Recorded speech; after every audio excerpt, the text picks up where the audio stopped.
And away we go. So my name is Mike. I am with ClearAdmit. ClearAdmit is a MBA applicant website or community, we like to say as well, for folks who are in the MBA admissions process at any point.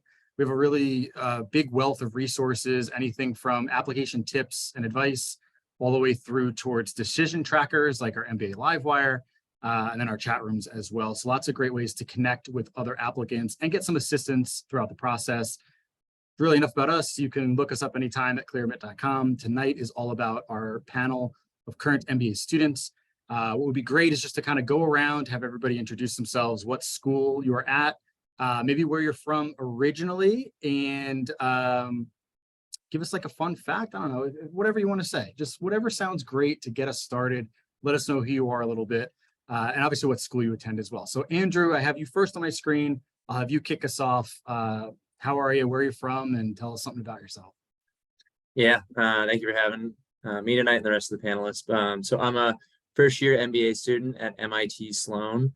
I'm based here in Cambridge, but originally not too far from the area, about 35 minutes southwest of the city, in a town called Medfield, Massachusetts. And then a fun fact, I'm a really big golfer, so my goal is by 40 to actually play golf in all 50 states. So I'm currently at 17. So I am making my way, but definitely have some progress to go. How about that? I see a couple of nodding heads on the panel here who may want to, when you come to their state, join your foursome there. So yeah, there you go. Alyssa, you're next to my screen. Let's hear from you. Same introduction. Yeah, absolutely. Yeah. Hi, everyone. My name is Alyssa DeCuna. I'm originally from Toronto, Canada, actually, but currently am a first-year MBA student at Berkeley Haas. I am based out of Berkeley right now. And a fun fact about me, I am a really big sports fan. My family is really into baseball, and so my brother and I have decided that at some point over the course of our lives, we're going to do the 30 stadium MLB tour. We are at 1 of 30, but high hopes for the other 29. You got to start somewhere, right? You can't you can't get to 30 without going to 1 first. So that's great. And you and Andrew may cross paths when he's hitting a golf course. You can be hitting the baseball stadium. So yeah, okay. I see some layovers at the airports, maybe, cross paths later on in life. So Jared, you're next here. How you doing tonight? Good. Thanks for having me. Sure. So I'm Jared Fawcett. I'm a first-year MBA student at Keenan Flagler Business School, University of North Carolina at Chapel Hill. I'm originally from Charlotte, North Carolina, so not too far down the road. And my fun fact is I love hot yoga. I actually just came from hot yoga right before this. So yeah, no plans to do a teacher training or anything like that, but just enjoy it. Do hot yoga all around the 50 states. I mean, we can we can keep this theme going. See, if I went to hot yoga before doing this session, I would not be here. Like, I'd be passed out. So I give you a lot of credit. And thanks for still coming to the session. That's awesome. You do not look like you just went to hot yoga. You look like you were ready to go. So that's awesome. Priya, we have you next. How you doing? Great. Thanks for having me, Mike. My name is Priya. I'm a first-year MBA at Wharton. I'm from actually right outside of Philadelphia, so following suit with a few folks here. I'm from a town called Newark, Delaware. And my fun fact is that I have recently learned and I'm obsessed with skiing. So that's my goal for this upcoming, I guess, business school experience, is to just try to get as many ski trips in as possible. There's a theme. There's a theme that is sitting here. So where did you ski first? And is that up in the Poconos? Just trying to know. Yeah, close by. So went to the Poconos, went to Killington in Vermont. Just recently came back from Keystone, Colorado, and then I'm headed to the Poconos this weekend. So rounding out the season. You've been busy. It'll be colder this weekend there, so that'll be maybe better snow. I don't know. We'll see. Awesome stuff. Thank you. And last but definitely not least, William, how are we doing? Let's get your intro. Good. Thanks, Mike. Good evening, everyone. My name is William Harris. I'm originally from Denver, Colorado. Went to undergrad at Howard University, and I'm currently a first-year full-time MBA at SMU Cox, Dallas, Texas. A fun fact about me is I love to play Settlers of Catan, as well as Monopoly. So like board games that involve strategy and negotiation. It's the most difficult part is getting a group of people that actually want to play those games, but something that I definitely like to do. That's awesome. And then are you doing mergers, acquisitions? Like, where are you does that creep into your MBA life as well? Or is that just a hobby?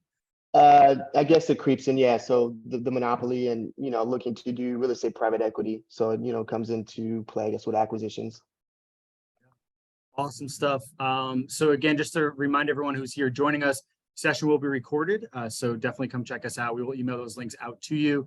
And tonight we're going to keep it pretty light. We're going to ask our panelists a lot of the questions that you have all pre-submitted during your registration into this event. And so with that, our first question that we do have is in the MBA application realm. So for all of you, this is a year ago, maybe a little further back, depending on kind of how long you were in your process. So we'll go back. Actually, you know what? We'll stick with William here because I made you go last before. We'll start with you this time. I'll be fair. We'll snake fantasy draft our way through this thing. So what's one aspect of the MBA application that took you the longest to prepare? Yeah, I would say the studying for the GMAT, right? I think for me, just haven't been a strong test taker. And so I spent a lot of time studying for the GMAT. I think as a person, I do a lot of self-reflecting and journaling. So I think the essays kind of came easier for me. But I think like usually it's essays and studying and preparing your application. But for me as a person, it definitely was the studying for the GMAT, which I think I studied for a total of like 10 months. So yeah. And so to maybe even a quick show of hands, anybody else would agree that the GMAT or whatever test you did take, GRE, EA, lots of options there. Was that a long process for you in this, compared to, I guess, the rest of the process with it? Yeah. Okay. So Priya agrees, Andrew agrees. So yeah, so the test preparation, definitely a big aspect. Anybody else have another answer to that? Some other portion that took a long time to prepare? Alyssa, I see you coming off. Yeah. Yeah. I actually would say it was the essays for me. I think I sort of had for a very long time a rough idea of some of the things in my life that were sort of noteworthy and impactful, but really crafting that into a story that was compelling, and sort of aligned with my goals and what I wanted to get out of my MBA. That took me a little bit longer, I would say. Any folks agreeing with that aspect? Essay writing, right? Yeah, couple nodding heads. And it's interesting, right? Because we had one say it was a test and the essays came easy, other essays were a little harder. So what's interesting is what's great about applications is taking all those different things, right, and putting them together. And you both ended up at great schools, so it ended up working out. Any other thoughts on an MBA application aspect that took a little longer to prepare, a little harder than you may have thought it would be? Yeah, Andrew, I mean, I can add one thing. I feel like a lot of the aspects took a lot of time. But the kind of just going off what Alyssa said about the essays, I felt like, and William, it sounds like you had actually done some journaling and kind of before applying to business school, but that wasn't something I had traditionally done. Maybe in some classes really thought about it. And like, I think one of the things that is a little bit trickier is like, no one knows you better than yourself. And like, I knew an idea of what I had in my mind of like what I wanted to tell as a story. And like when I first put pen to paper, I think it was like, okay, this makes sense to me, the story I'm telling. But if someone's who doesn't know me at all is reading this, I don't think it's going to make as much sense. And so that's when I started to giving it to, friends, family, and just trying to get their perspective on, hey, like, hey, if this was, someone who didn't know me at all, like, does this story make sense? And honestly, what I found out in the kind of the first innings of those drafts was that wasn't the case. So I definitely had to spend some time. I think the story overall theme wise was pretty much the same, but I definitely had to craft it in a way that I think was much more descriptive and also tighter, because there's definitely some tight word restrictions on some of those essays. Yeah, absolutely. And what's funny with your particular school, I mean, you have the cover letter, which is not really an essay at all. So yeah, it gets complicated, definitely. We'll go to the next question. Priya, we'll have you lead us off on this one, if that's okay.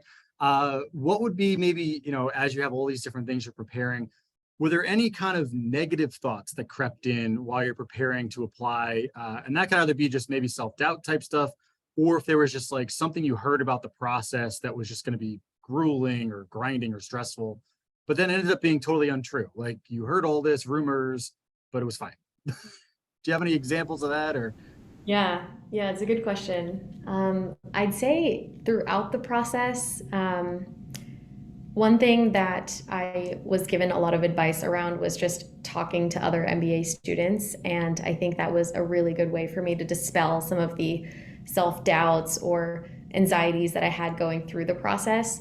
I think initially when I started my application process, I was coming from a non-traditional background, also felt kind of anxious about taking the GMAT and just generally taking standardized tests. And so having the ability to talk to other first years and second years who went through the process, who were able to dispel some of the, like, I guess, fears and anxieties around just, what it takes to get into some of these schools, really helped me develop the confidence necessary to say that, no, I actually do belong here, just by virtue of having really lovely conversations with people who I would be able to talk to on the street if I were to meet them, or, in the cafe if they worked at my office. So I think for me, it was kind of humanizing the experience through some of those lovely conversations that helped me work through some of the anxieties and self-doubt that maybe these schools are too hard to get into, or that I'm, maybe not the best fit based on my background. I love that. I mean, and so did anybody else get a chance to do that in the process? Talk to current students, whether that could be, folks at your former employer, I guess now, right? You're in school. People that have gone through the process before, or even just current students at the schools. Yeah, it looks like a couple nodding heads. And so do any of you do that now? Like, are you ambassadors at your current programs? I see Jared, you're shaking your head. So like you're having those conversations currently with maybe particularly some people in the room today. Like you may have talked to somebody on this webinar right now. Oh, very well. I think, it's really great practice for what really comes in business school yet. If you guys haven't heard the term coffee chat, get used to it, because you're going to hear it 1,000 times. But that's essentially what you're doing this entire time when you're reaching out to students. There you go. Reaching out to students, reaching out to, alumni that have been at the school and been in your position. So I spent probably too much time doing that and figuring out which schools were right for me and what really made sense for me at the time. Awesome. Cool. I think that's good for that one. So another one that kind of parlays with this, Alyssa, we can have you kick us off here, and Jared, I'll give you the next one on our next question here. So Alyssa, with just generally kind of our last application question here, any advice for somebody who is kind of kicking off the process? You'd have some people let us know they are applying for next fall. So if you had to do it all again, right, and you were here applying for the following cycle, what's something you would want yourself to have done at this point? Yeah, that's a good question. I sort of took the approach of doing everything sort of one step at a time. So I didn't really think about applications until, or like the essay portion of the applications, until I'd gotten the GMAT out of the way. So I sort of compartmentalized it that way. And I do think that that was helpful for me specifically, because it is a very lengthy process. And I think compartmentalizing sort of made it more manageable, smaller, more manageable chunks. But one thing that I wish I had done more of, I think,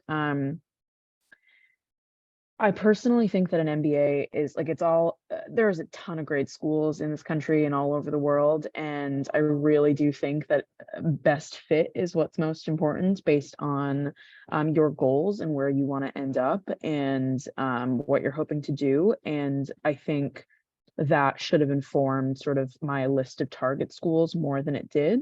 And then I think I sort of got wrapped up in all of that and like the status associated with certain schools. And that contributed to a lot of my imposter syndrome and sort of my anxiety about getting in or not getting in. I do ultimately believe that I ended up at the right place for me. So thank goodness for that. But I think I would just really highlight focus on best fit, because you're going to end up at a great school.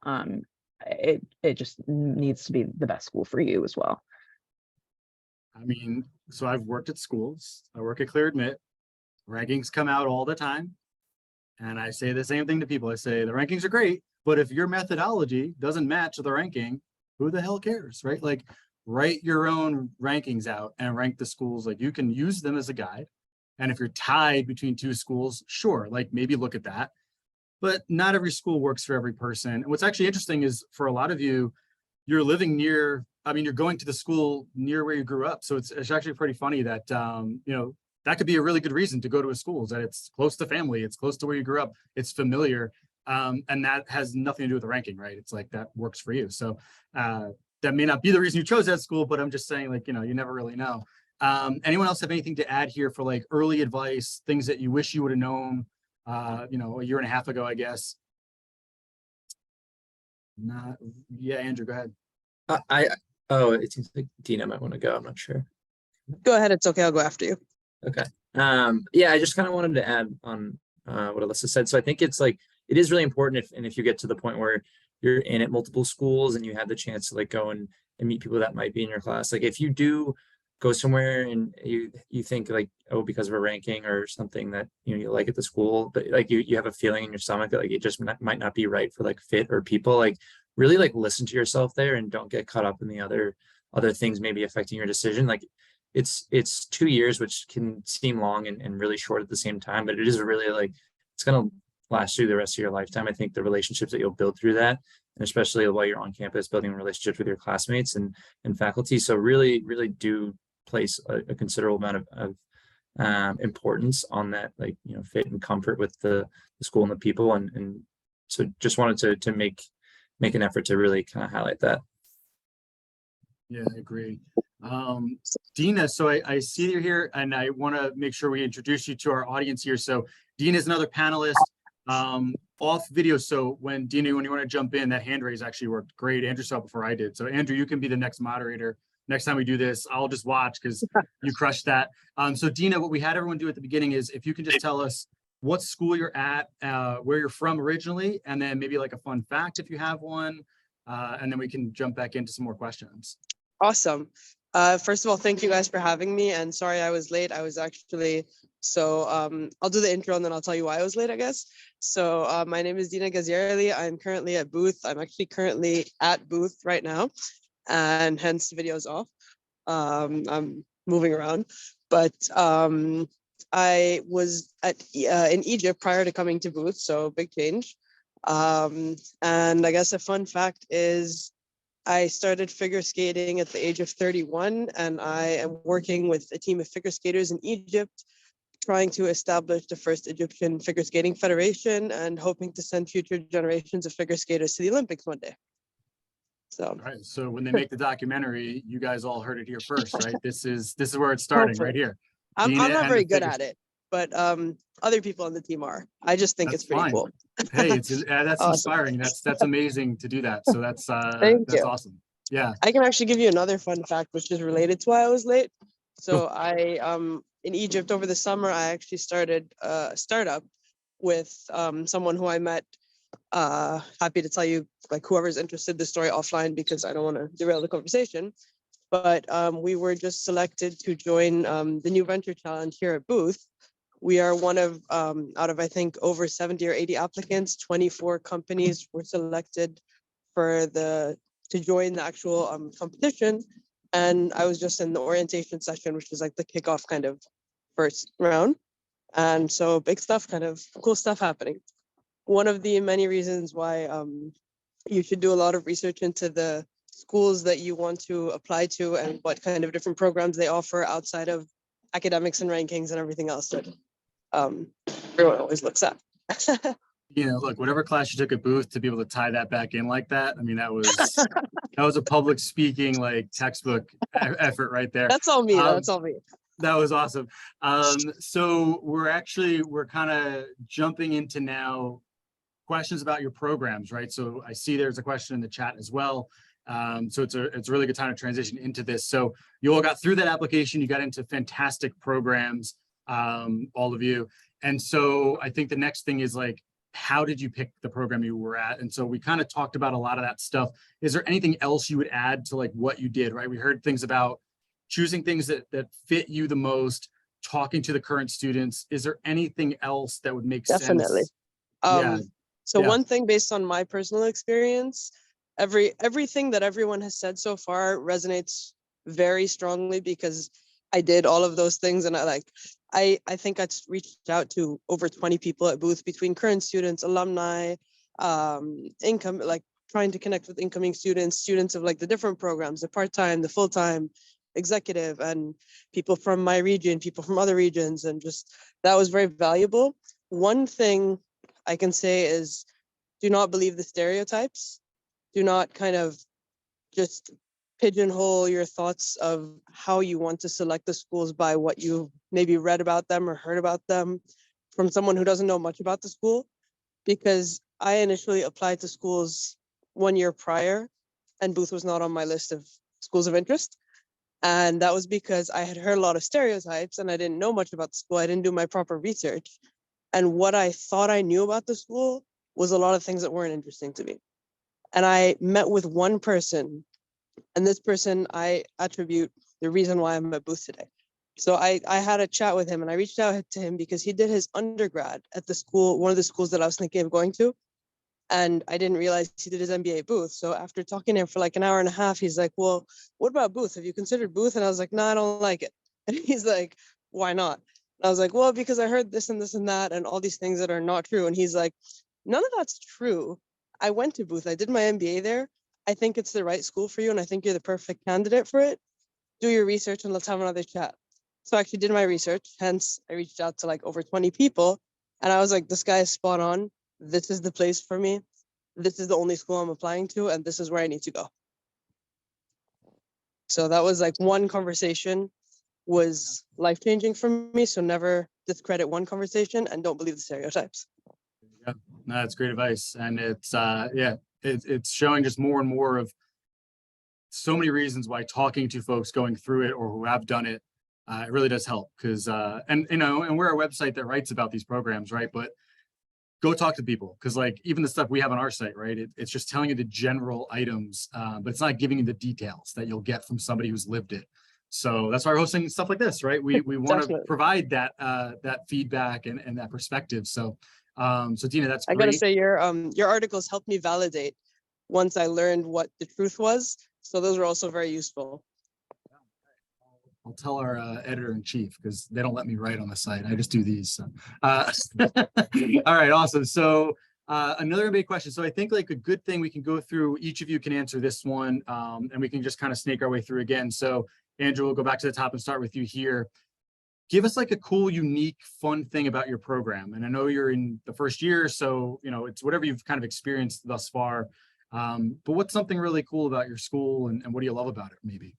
Yeah, so I'll answer this in one and kind of piecemeal into some other aspects of Sloan. But I think so I was relatively interested in entrepreneurship when I was applying to schools. It was something I had never really experienced. I worked at a large corporation before going to business school. But I feel like MIT is obviously world renowned for its entrepreneurship and entrepreneurial ecosystem. But I didn't really like fully realize the extent of what that was until I got to school here.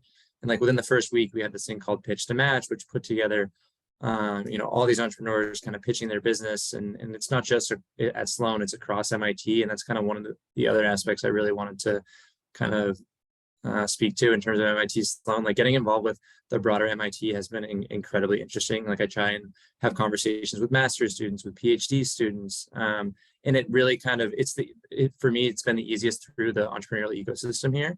And I know myself included, have definitely got involved. And there's people at the school also applying. There's so many programs as you kind of progress in terms of showing up here and not knowing anything. And then you can find a co-founder within a week and get started on your company and get money within the next week. And, it doesn't happen for everyone. You got to obviously put in the work, but the ability to, do that and the resources we have here has been like nothing I ever expected. So that's really been something really exciting for me, is really kind of, again, why many people I think come and get their MBA to explore different things. And that's been one of the most enjoyable parts of Sloan for me so far.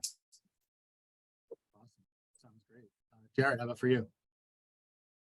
I think I have something a little bit similar, but I actually got my first master's degree at UNC about 5 years ago.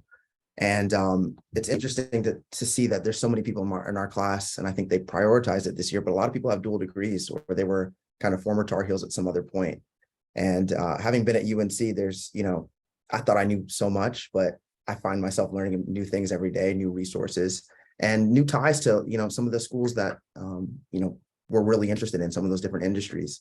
So I think that's, UNC does a fantastic job in letting you take classes, talk to different people, get, kind of a different flavor on the other side of campus. That's awesome. I like that community of the university is shared between two totally different schools, right? Like you're both feeling that love across the campus, maybe not across, to the Duke side of things, right? The UNC, yeah. We won't get into that. Okay, Alyssa, how about for you?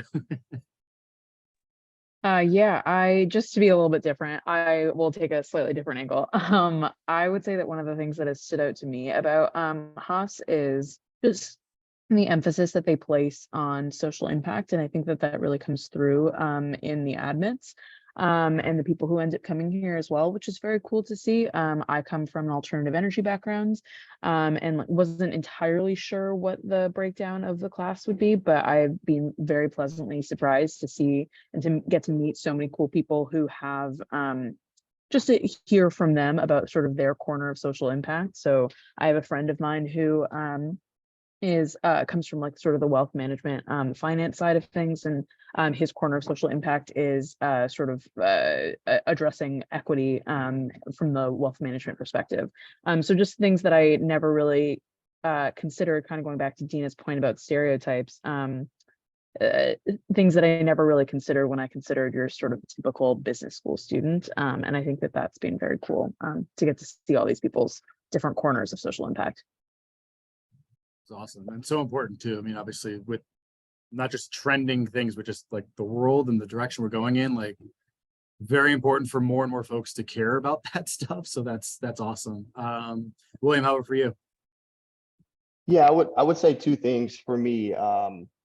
One, the Folsom Institute, right? So we have our real estate Folsom Institute. So for me, SMU has kind of been like a hidden gem, right? And so when I, like everyone else, started networking with individuals, and our director of that program, just really understanding and learning like all the resources that I have specifically for someone who wants to have a career in commercial real estate, the training that we have, the modeling that we have. I'll actually be flying out to UNC tomorrow morning to compete in the UNC case competition. So for me, I think the exposure and access that we get in that program, right? And I think that's one of the things as applicants you have to lean on as well, is like, what do you actually want to do? And does that program specialize in something that you're passionate about? And so for me, SMU has a really great commercial real estate program, and then Dallas is a really great hub for commercial real estate as well. And I would say the second thing to me is SMU is has smaller class sizes. And so we have more of a tight-knit community. And one of the things that I've appreciated is just the exposure and access that we have to alumni, right? As well. So we have our board of directors and advisors. And so those are individuals who are hand selected for the university. And so just having access to be able to email CEOs and CTOs and things like that, to me, has been really, really great. And they'll pick up the call, they'll pick up the phone, they'll respond to your emails. I think has been really, really a great opportunity just to build relationships with established alumni and industry leaders as well. That sounds fantastic. Now, so you have to get Jared's class time tomorrow for hot yoga when you get there, so you can be fit for the rest of the weekend. So Priya, how about for you? What's something unique about Wharton? Yeah, I think a lot of folks have touched on this. I'll try to do it in a slightly different way.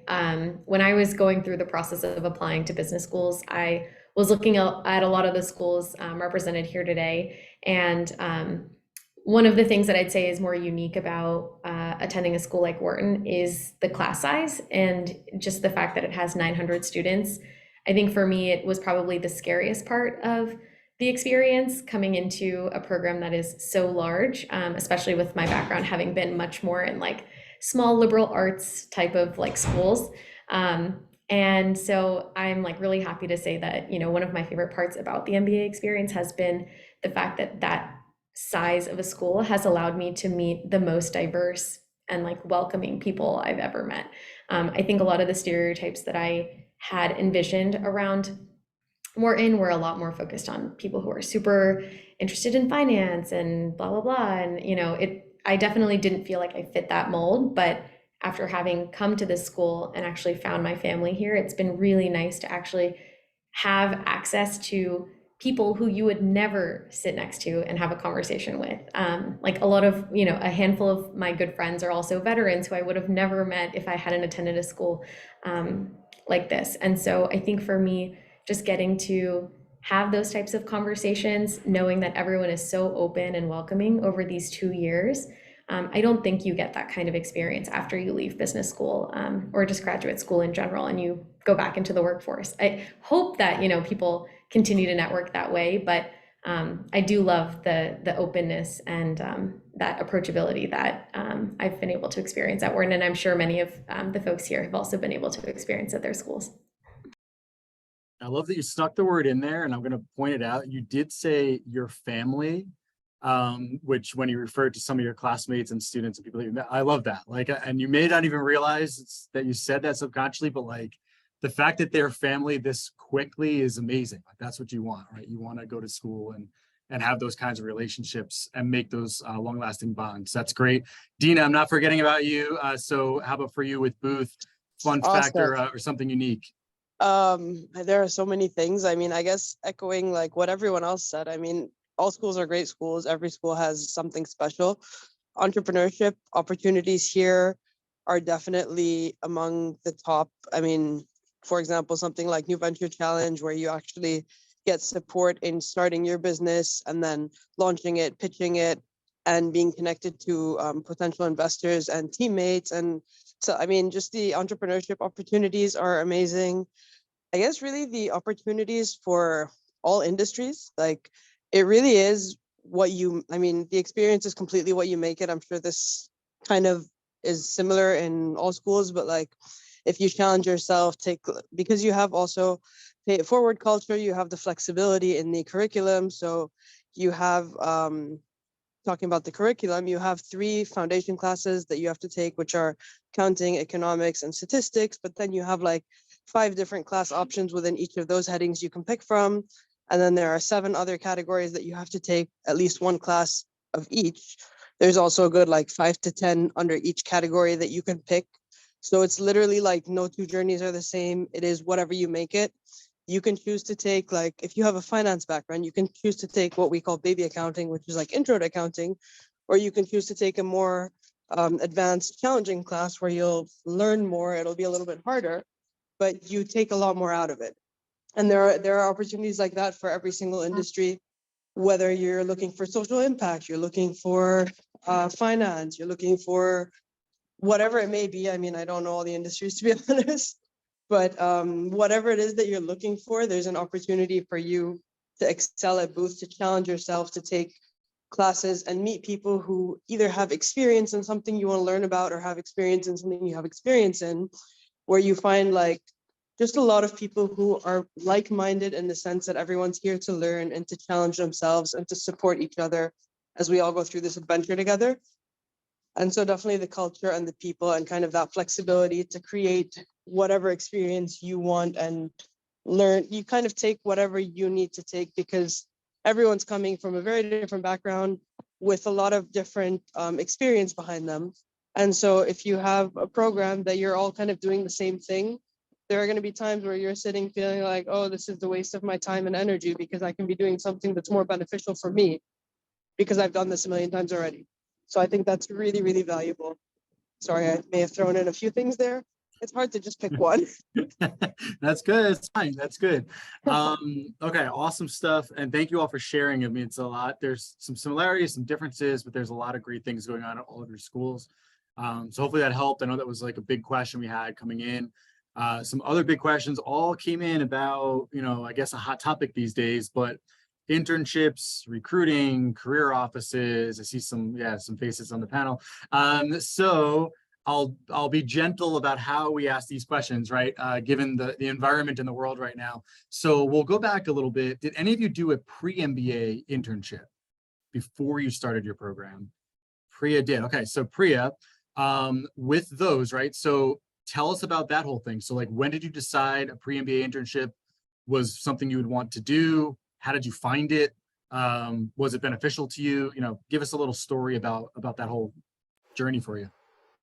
Yeah, so I had the luxury of quitting my job in April after I found out about business school. And so I had a nice 4 months of fun employment where I moved back home. And I think during that time, I realized I wanted to just make the most of that experience and really start my MBA a little bit early. So a few of the areas that I was interested in kind of hypothesis testing included innovation and design, entrepreneurship, and consulting. And so for me, I thought, this is a great time for me to not really care about the income so much and really just focus on the skill sets and if I actually enjoyed the work.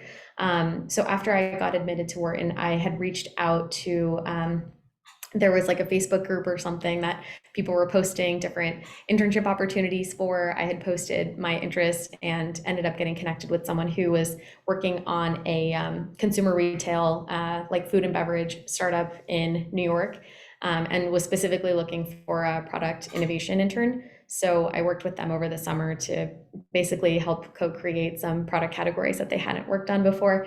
And it was really exciting. I really enjoyed it. And I think that experience informed kind of some of the, I guess, like decisions I made coming into business school. So for me, I personally really enjoyed it. I thought it was a value add. I also know that I had the luxury of taking that time off to do that pre-MBA internship, which not everyone always has. So I wouldn't say it's a requirement per se, but for me, I found a lot of value because I had a couple things I wanted to test out, and I thought this summer would be a great chance for me to do it before the MBA started. And so just to maybe a quick follow-up there. So the Facebook group you alluded to, that was with other admitted students? Yes. So it was with other admitted students as well as, I believe, a core group of like admission fellows who were already existing MBA students that were facilitating, answering questions, and just kind of helping us kind of get acclimated to the new MBA community. And Dina, I see your hand raised. I'll get to you in 1 second to also follow up with that. But just a quick show of hands. Did everyone else have those types of groups prior to the program where it was either a Slack group, or I know some have Slack, some are on WhatsApp, some are on, right?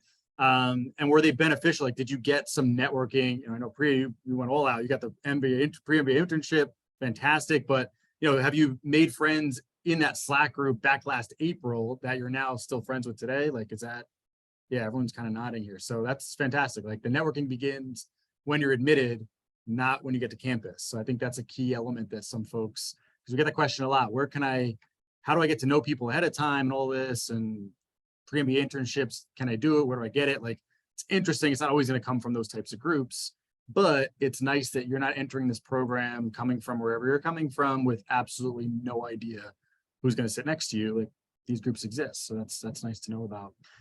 So Dina, pre-MBA internship for you, is it through Booth? I know Booth has a pretty cool kind of like runway into those, right? You want to talk about that? So actually, I also wanted to add on just to what you were saying, Mike, about like kind of having a friendly face when you come in and meeting people. So a lot of the people that I reached out to for coffee chats and that stuff ended up being good friends of mine who are now second years. And for example, one of them who actually helped me edit, like give me feedback, not edit, but give me feedback on my essays and kind of help me while I was in the application phase, turned out to be one of my random walk leaders, which is like an orientation trip that you go on to some foreign country with a group of students. It's optional, but that was really cool. So she ended up being one of the 4 random walk leaders, and then we're taking classes together in groups together. So that was really cool. And so just, you never know where you're going to meet people that will end up being in your classes, in your school, and kind of the connection can start from when you're applying. You don't have to wait until you're actually admitted. I made friends with also other admits before actually stepping foot on campus, before even coming to like the first day orientation. Regarding the pre-MBA internship, I was not as lucky as Priya. I intended on leaving my job months before I left. I ended up leaving my job in August. So I didn't get to go to the States, and I wanted to do an pre-MBA internship. That didn't happen, but Booth actually has a program, if you're interested in startups specifically, called the Polski Summer Startup, where you can, and you're only eligible to apply for it in your pre-MBA summer. And so they have a bunch of startups who are founded by Booth alumni that are looking to bring on some interns for the summer. And because they don't, usually the startups don't have funding to pay the interns, Booth actually supplements and gives, I think it was a $4,000 stipend to people who apply and get accepted into the different positions. So that was very interesting. I got to work on a startup. I got to do it remotely while I was still in Egypt. I managed to kind of balance the time and do it while I was actually still working too. And so the startup was based in Chicago, and I'm still in contact with the founder until now. we have periodic breakfast, lunch, dinner. Sometimes I'll just kind of talk about like strategy and developments on things that are going on with her. Sometimes it's just like, let's just hang out. And so that was really cool. And it also created a new network with she's actually an alumni from the executive program. She did it a few years back. So that's also a resource that if I ever need anything, I can ask her to reach out to people. And she's just a really awesome person. That's awesome. Yeah, it's really good. So many cool things going on. I like these kind of events. So learning so much. Okay, so that's pre-MBA. Then you join the program, right? So now, how many of all have something secured for the summertime that want to share how that all went down? Like how was the process in the environment that you're in? What did career services do for you? What did they not do for you, right? Like, give us a little bit of the story. So William, we'll start with you there. Yeah. Yeah, I would say, you asked a question about some of the groups, and I would say for me, it's definitely been helpful having some of those auxiliary groups and having those networks of individuals at other schools, right? And so doing Admit Me when I was applying to the application process, doing Twigo, which is for individuals focused on finance, has been extremely helpful. Like having friends at Wharton, Booth, Haas, so like all over the place has been helpful to kind of expose me and make me aware of like other opportunities out there. And I would say that the opportunity that I have for this upcoming summer actually came from a second year that referred me to the firm that he had worked at last summer, right? And so it's a unique opportunity where I'll be able to intern this summer, but I'll also be able to start next semester, right? And so being able to work during the school year and kind of like apply some of the things that I learned in the classroom and then not have to just wait for a 10-week program for me, I think is going to be really, really interesting as someone who's a career pivoter. And so I would say, as much as there's going to be a lot of emphasis on networking with like recruiters and like, directors and MDs and VPs, but I would definitely say like, make sure you network with your classmates as well as the second years as well. I think so you have to be able to network vertically as well as horizontally. And I think that's something that definitely kind of helped me out with the opportunity that I should create for this summer. It's great advice. Yeah, it makes sense too, because you get the second years, they may have had an internship experience. Maybe it works out, maybe it doesn't, but they may know somebody from that experience that can get you in the door there. So yeah, that's really good stuff. Anybody else want to share their experience? Yeah, Jared, go ahead. Sure. So I would completely agree. I'm a consortium fellow, and I think that's been a fantastic resource for really, internship opportunities, full-time opportunities, really anything. Career services is great, but I would say majority of the internship opportunities that I got were directly from the consortium and them reaching out to me.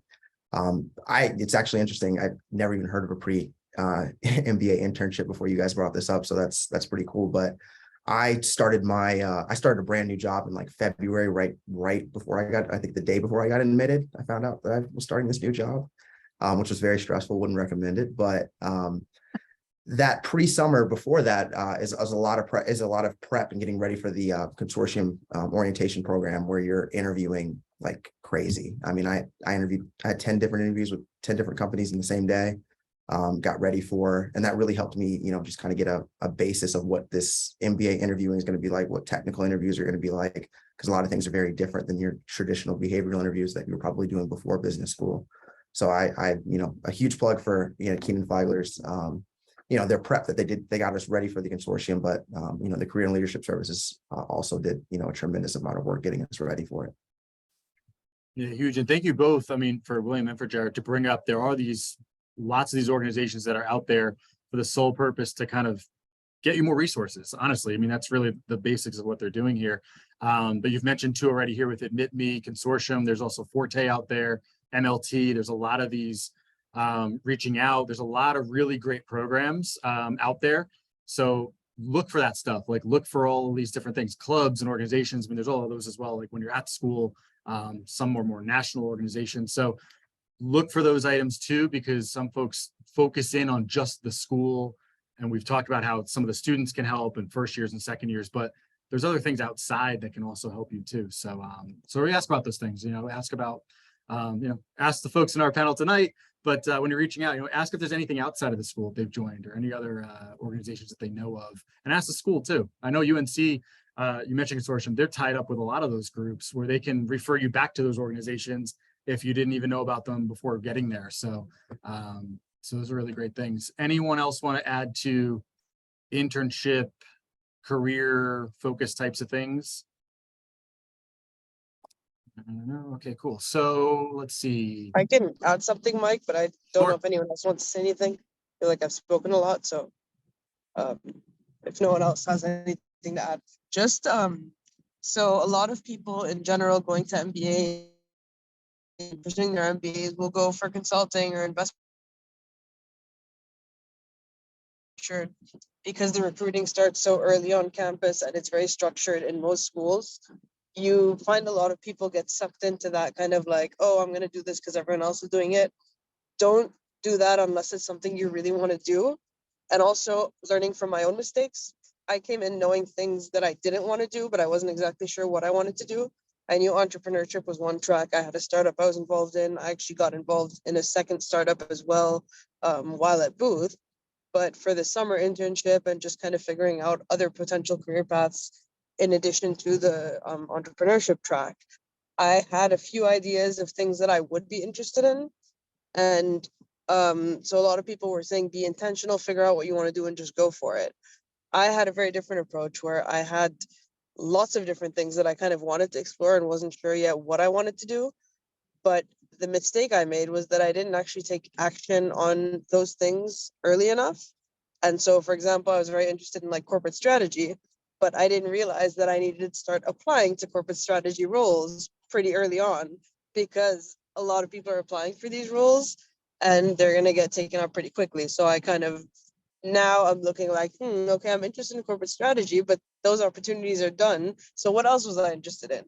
So if you're interested in 2 or 3 or 4 different industries and you have a story that you can tie to like, I want to do this, make sure you, even if they say don't submit cover letters, submit a cover letter if you don't have experience or background that's easily like understandable from your experience, because that was another mistake I made where I would just kind of throw my resume out there. And I figured I'll explain in the interview, but you won't get to the interview stage if they can't trace why are you a good fit for this company.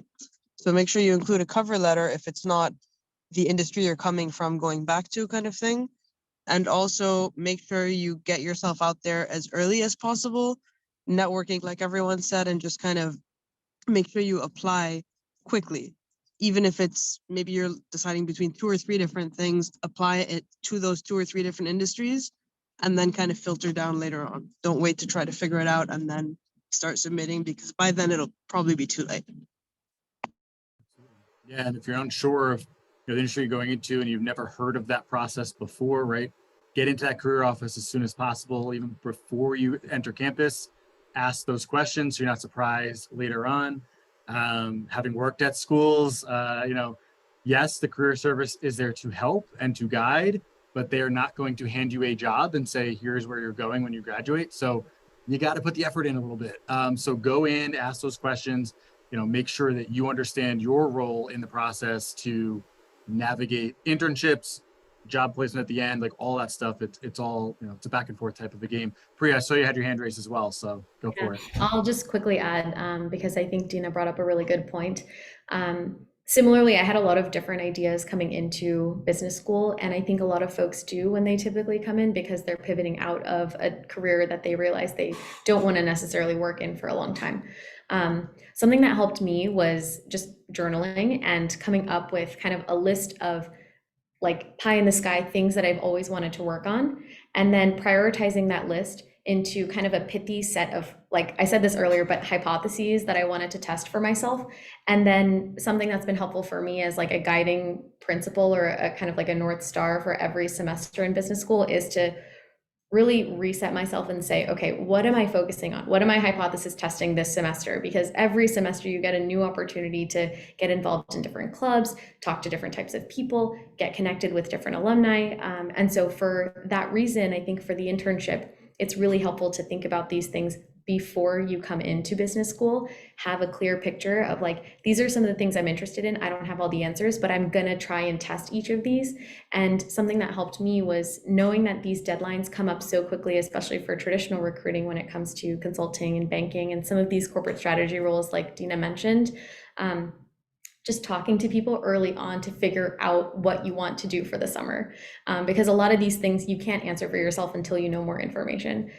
So that was really helpful for me. There was like a very hot 2 weeks where I thought I wanted to do private equity. And after having like 10 conversations, I was like, this is not it. And so I think that was really helpful to do that early on. Otherwise, who knows, I would have gone through, 3 months of heartache and realized I didn't even want that internship at the end anyway. So I would really recommend taking that time to reflect. It sometimes is painful, but like, I really do think that it's rewarding by the end of it. Very good advice. This is great. I mean, you all have really good advice. All stuff that I wish I could articulate as well as you all have done. Alyssa, Andrew, anything to add to this portion? I know, it's up to you, whatever you want to do. Yeah, Alyssa, go ahead. Yeah, no, I just wanted to add that I think I think it was Dina who made this point.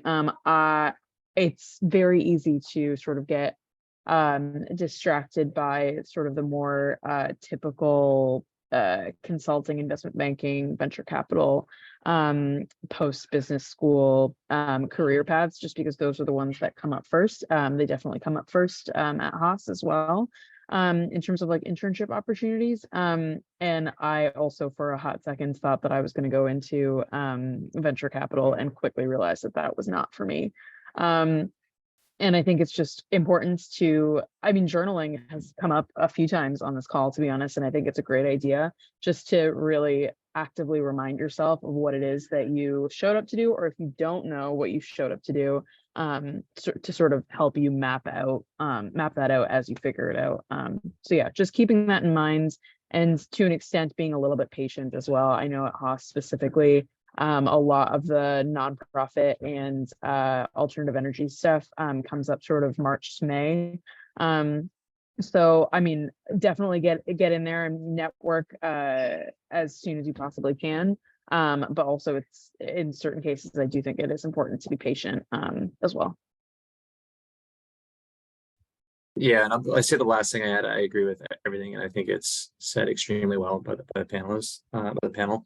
But the one thing I also like, if you do get in somewhere and you're going, say, come spring next year, like also get good at using your school's associated LinkedIn and find alumni who've also gone into those jobs and maybe switched as well, because it's also, you're going to get a different perspective from someone who maybe went into consulting and then did private equity after, or did corporate strategy after. Like also trying to get different perspectives, I also think can be really helpful in the recruiting process, because a second year is obviously going to have great information, but if they're going back to that firm, they're probably going to be a little bit biased in saying that's the right decision for them, and as they should. But it's also helpful to get other perspectives from alumni who've gone into that industry and maybe stayed in that industry or pivoted elsewhere. Because I also think, talking to second years now and recent alumni, like the internship and the job you take after business school does feel so important, and it is important, but a lot of times people do even pivot 1 to 2 years after finishing their MBA anyway.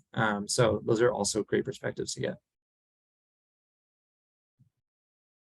This is great. I mean, you guys are all so positive and like have really good stories to share. I think like one last, I know we're at the kind of the bottom of the hour, top of the hour here. So I want to be respectful. We wanted to say this is like an hour-long session here. So I think one really good thing we can kind of end on, just getting the vibe from the panelists here, is like, how happy are you all with your choice here? I mean, it sounds like you all are really happy with the school that you're at. You're having a really good journey thus far. What is your biggest takeaway from your MBA experience from the last 6 months here that you've been in a program? Like, what's that one takeaway that you're like, man, I'm really happy I went through and I did this for myself, even so early on? I mean, you'll have a different experience probably this time next year because you'll have another year under your belt. But even in your short time there, what do you say? Like, what's the big takeaway? What's the aha moment of like, wow, I really did a good thing for myself here by joining this program? If anyone wants to jump into that one first, because it's like maybe a handful for folks. Alyssa, yeah, go ahead, kick us off here. Yeah, if you don't mind, I will jump in quickly here, and then I have to run to night class. Absolutely. Hey, you're welcome to it. Yeah. Yeah. One of the best pieces of advice, and I think I tried to do this a little bit better, a little bit more in second semester, is to try and do your best to explore in first semester as far as extracurriculars and sort of career paths go. But as best as you can, as you start getting into second year or second semester and are navigating internships and extracurriculars and club leadership and whatnot, is to really just prioritize the things that mean a lot to you, prioritize the things that you are going to want to make time for. Someone said this to us during our orientation week. You're better off picking like 3 things that you are willing and able and have the bandwidth to whole ass than sort of half-assing 17 different things. And that is something that I think I've tried to do a better job of in second semester. So with that, I might hop off if that's okay. Absolutely, yes. Go to class, type professor, I'm very sorry. You Yeah, can definitely no, blame all Clear good. Admit. Go ahead, blame us. But thank you so much guys. for your insights, for joining us. Thanks, Alyssa. Yeah, and if anyone has any other questions about Berkeley specifically, feel free to reach out to me, message me on LinkedIn, whatever the case may be. Thanks, everyone. Anyone else want to close us out on this question? Something that was like kind of, wow, I'm so glad I did this, even so early on. Yes, Jared, go ahead. I think it's really just the way that, we've only been in school for a few months. I think it's the way that you think and the way that you talk to people outside of business school, the way that you're kind of able to articulate your thoughts, and the way that, you just look at simple things like going to Chipotle or going to Sephora or something like that. Like, you look at those completely differently.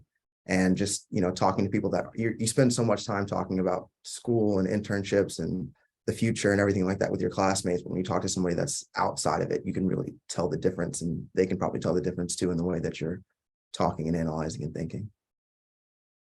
I love that. Yeah, bringing it into real life.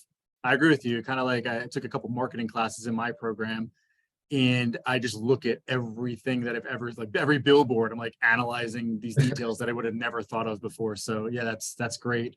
William, go ahead. Yeah, I was going to say, when it comes to just, looking at schools, I know everyone's applying right now, and then internships is, you definitely have to kind of be aware of the macro and micro socioeconomics of things happening right now, just with interest rates. And so I have friends that are pursuing VC and tech is, getting crushed. I have friends that want to do VC, and it's like, there's a lot of friends that are not hiring VC because a lot of institutions are not deploying a lot of capital. And so I would say be aware of a lot of those macro and micro trends, right? And the other thing is, as you apply right now, I think you're going to see a lot of other folks. You're going to have groups and whatnot. And so I would say, comparison is a thief of joy, right? And so you have to be very, very content with your own journey. And a lot of times when you're comparing yourself to other individuals getting into other schools or getting other internship opportunities, that can like really thieve you of the things that you have going for you. And so I say, like, you're going to have a lot of friends that are applying to the same schools. You may not get in, they may get in. Certain internships, I know it's like very slim pickings right now. So I would just say be very content with your own journey, and just, know how to compete, but then also cooperate with your peers as well, right? Yeah, I think that's great. And just the simple phrase of be open, like be open to the experience of the MBA, be open to those other suggestions, because you never know. We have a few folks on this panel who have said they came in thinking one thing and they've already pivoted. So, and that was before having whatever's going on today. So great advice there, William. Priya, go ahead. Yeah, I think Harris really did a great job of like explaining what I was about to share. But I think generally just making sure you stay resourceful. A lot of the skills that you're learning right now as you go through the admissions process is a lot of the same type of skills you'll use in business school. And I think for me, a big takeaway is just that these skills don't leave you. It's important to continue reaching out. It's important to continue to be resourceful, especially when you attend bigger schools where you don't necessarily have as much structure or just formalized hand-holding, or just like, those types of like more, I'd say like small scale interaction.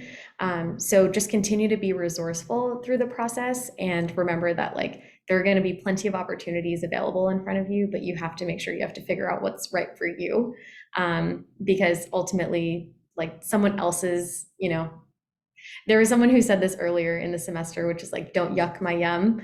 But basically, like, there's always going to be someone who is coming from an industry that you want to go into, and vice versa.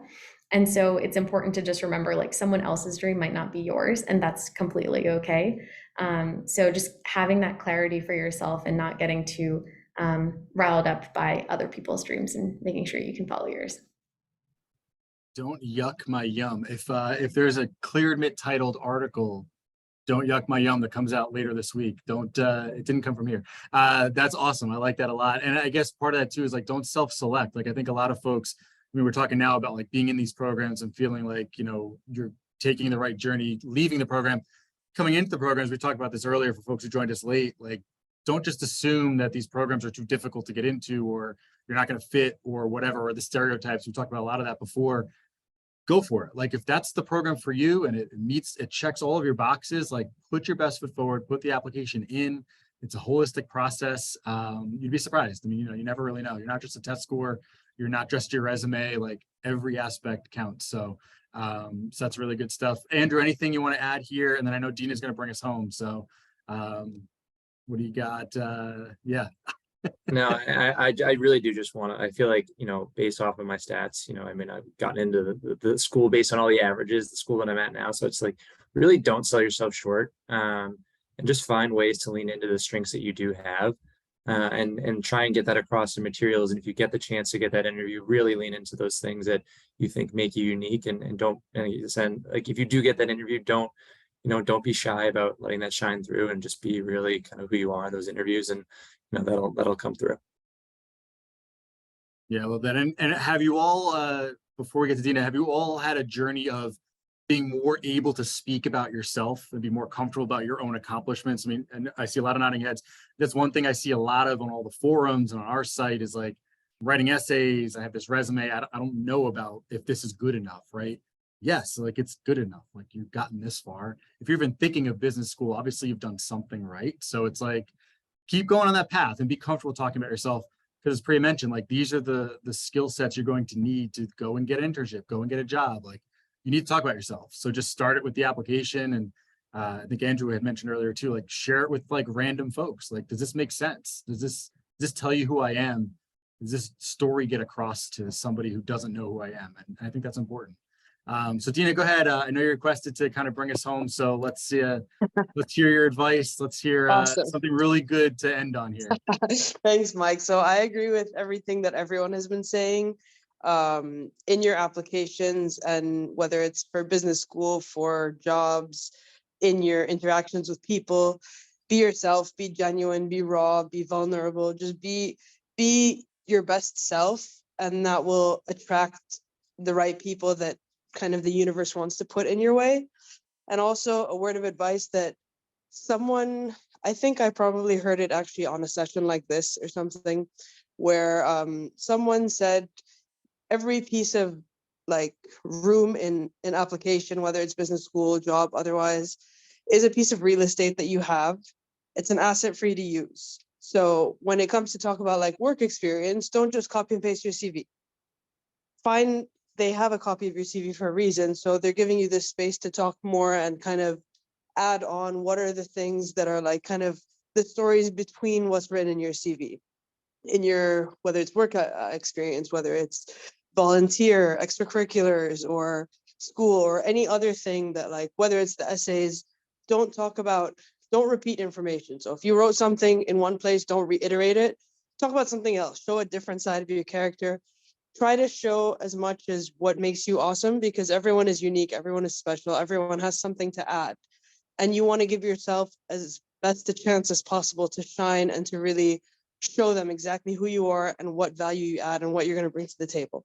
So most business schools are kind of like a melting pot. They're trying to attract different people from different places. You want to show them what's your value add and why should you be at the school. So use that real estate well. Go. Very good stuff. So thank you all for hanging out a few minutes after. I apologize for going, but it was such a good session. I want to make sure we ended on like a really solid note, and we did. Like, that was like really good, unique answers. So I want to really thank our panelists for joining us for this, taking time out of your busy schedule, even in between all of your different events and classes. I mean, we made a list of late for class. Oh my gosh. So really appreciate you all taking some time out in your busy schedules to join us. I hope that we'll do more of these types of sessions. So for the attendees who are here, keep your eye on clearadmit.com. we may have another session just like this one. And for our panelists, if you're interested in doing more sessions like this, keep in touch because we'd love to have you back. We'll ask some different questions and hang out again, and maybe with some new things you can share about your experience. So thank you all again. We will get this video recording out to everyone in the next day or so. And we'll see you at the next one. Have a great Awesome.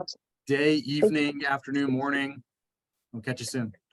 Thank Take you care, guys for everyone. having us. And guys, also just as a parting note, I guess, make use of LinkedIn too, because LinkedIn is a super, super helpful tool. I actually, a couple of weeks ago, there was a company that I was very interested in trying to interview with, and I had passed the deadline because of some glitch that happened.